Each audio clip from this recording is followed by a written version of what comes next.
Hello! எல்லாரும் எப்படி இருக்கீங்க? நல்லா இருக்கீங்கன்னு நம்புறேன். தீபாவளிக்கெல்லாம் தயாரா? ம். அப்ப நான் இன்னைக்கு ஒரு ரொம்ப சுலபமா செஞ்சு முடிக்கக்கூடிய ரிப்பன் பக்கோடா தான் செய்ய போறேன். பாருங்க எப்படி பண்ணுறதுன்னு பார்த்துரலாம். அதுக்காக ஒரு பவுல் எடுத்து வச்சு, அதில 1 கப்பு இடியாப்ப மாவு, பச்சரிசி நல்லா ஸ்மூத்தா பவுடர் அந்த தான் எடுத்திருக்கேன். கூடவே ஒரு 1/2 கப்பு கடலை மாவு, 1 டேபிள் ஸ்பூன் எள்ளு, வெள்ளை எள்ளு தான் எடுத்திருக்கேன். நீங்கள் உங்கள்கிட்ட கருப்பு இருந்தால் கருப்பு எடுத்துக்கலாம், நல்லாயிருக்கும். அப்புறம் 1/4 டீஸ்பூன் பெருங்காயம், ஓமம் ஒரு 1/2 டீஸ்பூன். அது கையில் போட்டு நல்லா இப்படி க்ரஷ் பண்ணி சேர்த்துக்கோங்க. அப்போ தான் அந்த வாசனை நல்லா வரும். கூடவே 1/2 டீஸ்பூன் உப்பு, அப்புறம் பட்டர் 1 டேபிள் ஸ்பூன். அது ரூம் டெம்பரேச்சரில் எடுத்திங்கன்னா உங்களுக்கு பிசைறதுக்கு ஈஸியாக இருக்கும்.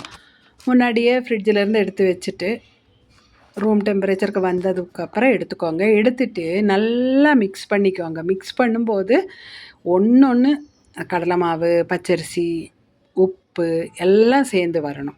நல்லா ஒரு 2 நிமிஷம் அப்படியே கரெக்டாக எல்லாம் மிக்ஸ் பண்ணியாச்சு. இனி இதில் நான் வந்து 1 டீஸ்பூன் ஹீப்டு டீஸ்பூன் தனி மிளகாத்தூள் தான் சேர்த்துருக்கேன்.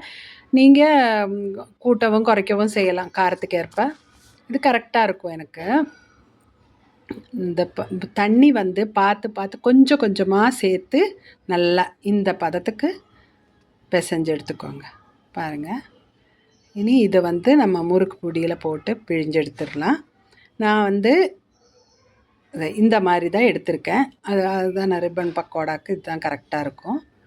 அப்புறம் இதில் நான் இது வந்து 1 கப்பு 1/2 கப்பு மாவு தானே எடுத்திருக்கேன். நீங்கள் நிறையா வேணும்னா நிறையா எடுத்து இதே அளவுகளோடு எல்லாம் சேர்த்திங்கன்னா சூப்பராக வருங்க.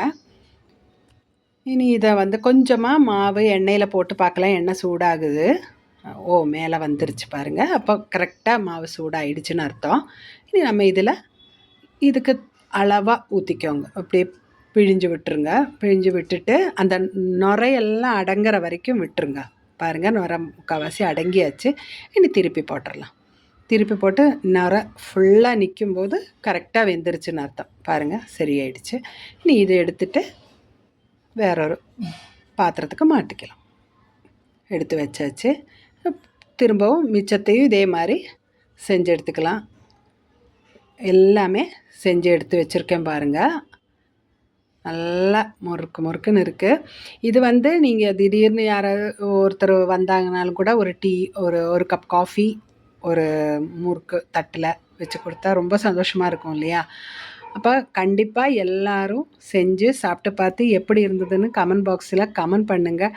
அடுத்த வாரம் ஒரு புது வீடியோவோட உங்களை சந்திக்க வரேன்.